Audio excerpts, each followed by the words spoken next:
Oke, assalamualaikum warahmatullahi wabarakatuh. Untuk anak-anak Bu Dewi kelas 5. Nah, untuk pertemuan sebelumnya atau dari video sebelumnya Bu Dewi sudah menjelaskan tentang organ-organ dari sistem peredaran darah manusia, yaitu ada jantung, ada paru-paru, ada pembuluh darah dan juga darah itu sendiri.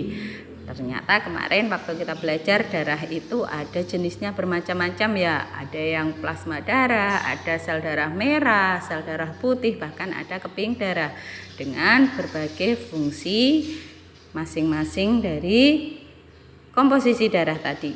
Nah, untuk hari ini atau untuk pertemuan kali ini Bude akan menjelaskan tentang peredaran darah manusia. Bagaimana sih prosesnya? Apa darah itu berjalan sendiri? Oh, tentu tidak. Berarti harus ada yang menjalankannya. Nah, terutama yang menjalankannya di sini adalah dari jantung dan juga pembuluh darah. Nah, peredaran darah manusia sendiri itu disebutnya peredaran darah yang tertutup. Kenapa tertutup, Bu Dewi? Karena darah itu mengalir di dalam tubuh kita pasti di dalam pembuluh darah. Tidak menyebar langsung keluar seperti air mengalir, tidak. Tapi langsung saja ke seluruh tubuh itu melalui pasti pembuluh darah. Jadi tertutup selalu di dalam saluran. Ya. Nah, peredaran darah manusia sendiri itu adalah peredaran darah ganda disebutnya. Nah, peredaran darah ganda. Wow, ganda itu artinya dua. Kenapa dua? Karena darah itu melewati jantung itu sebanyak 2 kali. Karena peredaran darah ganda, kok 2 kali ya Bu Dewi? Iya, karena peredaran darah itu ada yang namanya peredaran darah besar dan juga peredaran darah kecil. Jadi 2 kali. Nah, peredaran darah besar dan kecil ini itu kenapa namanya besar, kenapa namanya kecil? Oke, Budi jelaskan. Kenapa peredaran darah kecil? Karena untuk lintasan peredaran darahnya itu kecil atau sempit. Karena di sini dari jantung lalu ke paru-paru, ya, lalu kembali lagi deh ke jantung. Kan jantung sama paru-paru hanya ada di rongga dada. Jadi tempatnya sempit atau kecil lintasannya. Itulah mengapa namanya peredaran darah kecil. Ya, selanjutnya peredaran darah besar. Nah, kalau besar berarti lintasannya pastilah besar. Iya, pasti karena di sini peredaran darah besar itu dari jantung lalu ke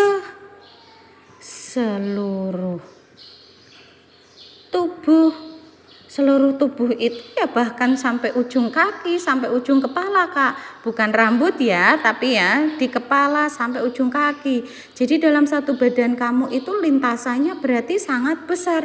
Lalu kembali lagi ke jantung. Wah, ini dia. Kenapa dinamakan besar dan kecil?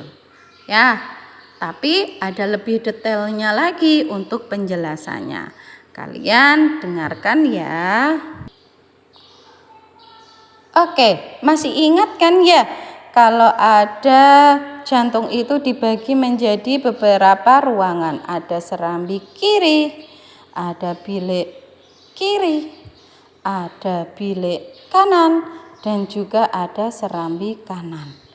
Nah, dari keempatnya ini nanti akan berperan besar dalam proses peredaran darah kecil maupun besar. Dan masih ingat kan ada arteri dan juga vena. Ya, arteri dan vena yaitu pembuluh-pembuluh itu ya, Kak. Ingat, kalau arteri itu arah aliran darahnya dia meninggalkan jantung atau keluar dari jantung.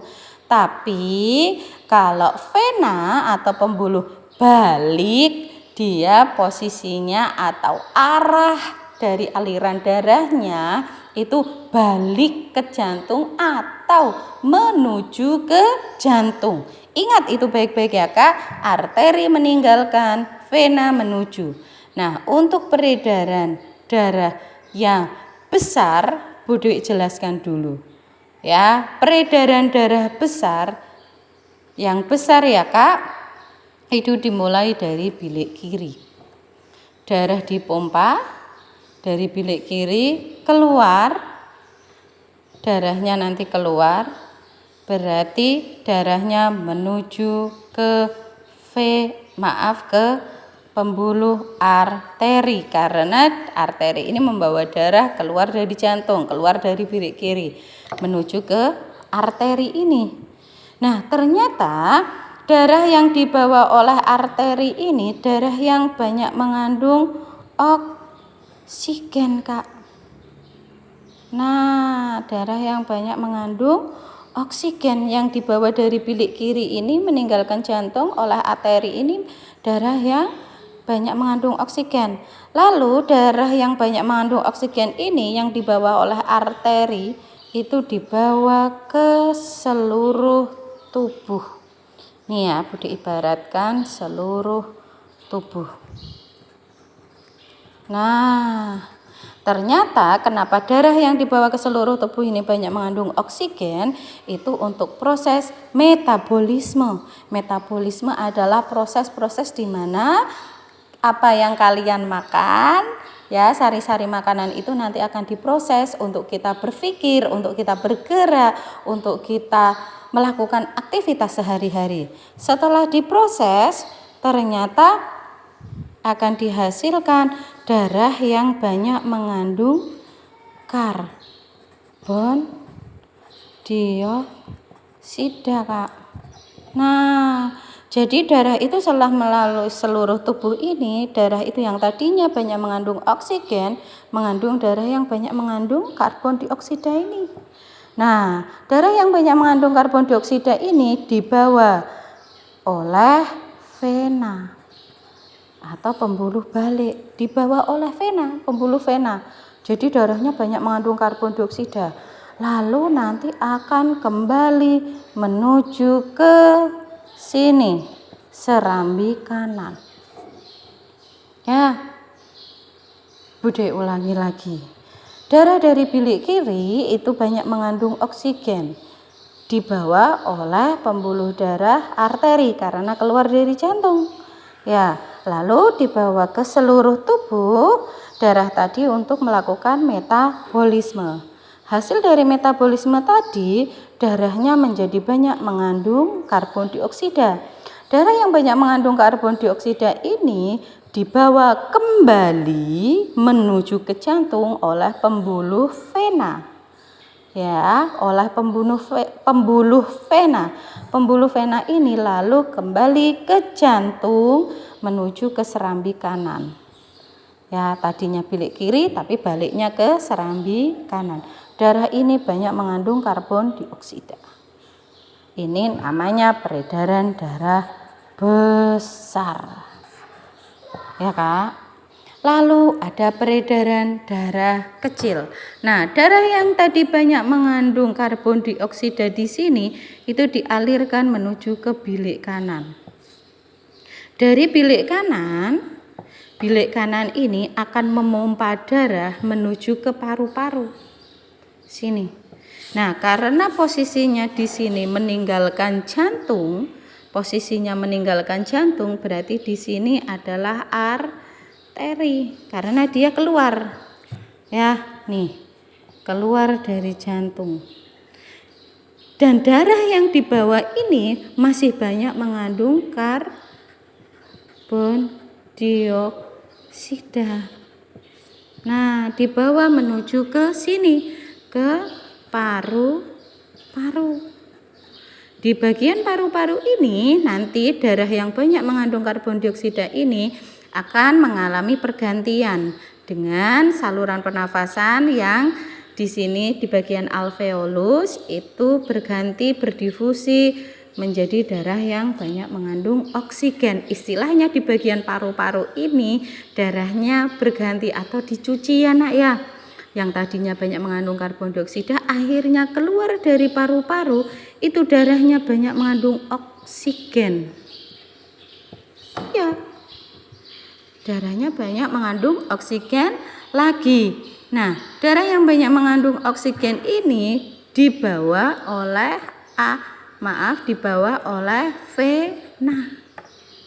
Ya. Lalu kembali menuju ke sini. Serambi kiri.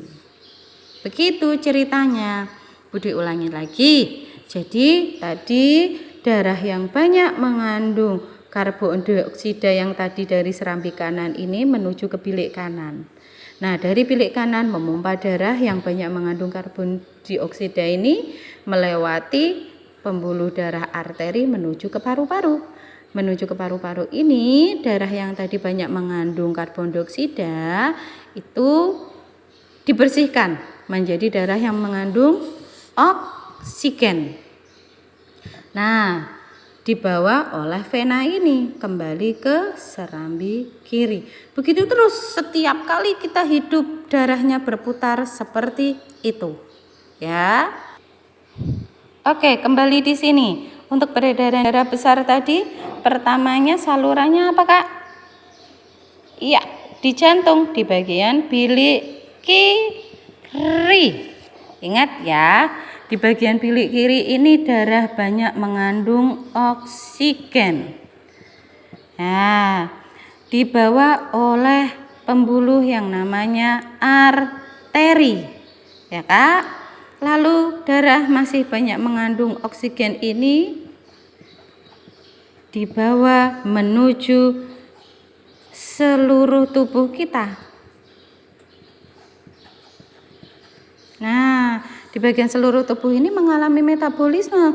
Akhirnya darah yang tadi mengandung oksigen berubah menjadi darah yang banyak mengandung karbon dioksida. Karena karbon dioksida ini adalah hasil dari metabolisme. Darah yang banyak mengandung karbon dioksida ini dibawa oleh vena. Dibawa oleh vena ini masih mengandung tadi ya. Masih mengandung karbon dioksida. Dibawa menuju ke serambi kanan dari jantung. Ya, urutannya seperti ini. Ya Kak ya. Lalu berikutnya untuk peredaran darah. Nah, berikutnya untuk peredaran darah kecil. Tadi darahnya masih banyak mengandung karbon dioksida. Itu dari serambi kanan dipompa ke bilik kanan. Ya Kak, darah di sini banyak mengandung karbon dioksida. Lalu dipompa ke arteri. Di arteri ini darah masih banyak mengandung karbon dioksida. Nah, lalu supaya darah menjadi bersih lagi dibawa ke bagian paru-paru. Nah, di bagian paru-paru ini darah sudah menjadi darah yang bersih lagi dengan banyak mengandung oksigen. Karena oksigen ini yang nanti dibutuhkan ya.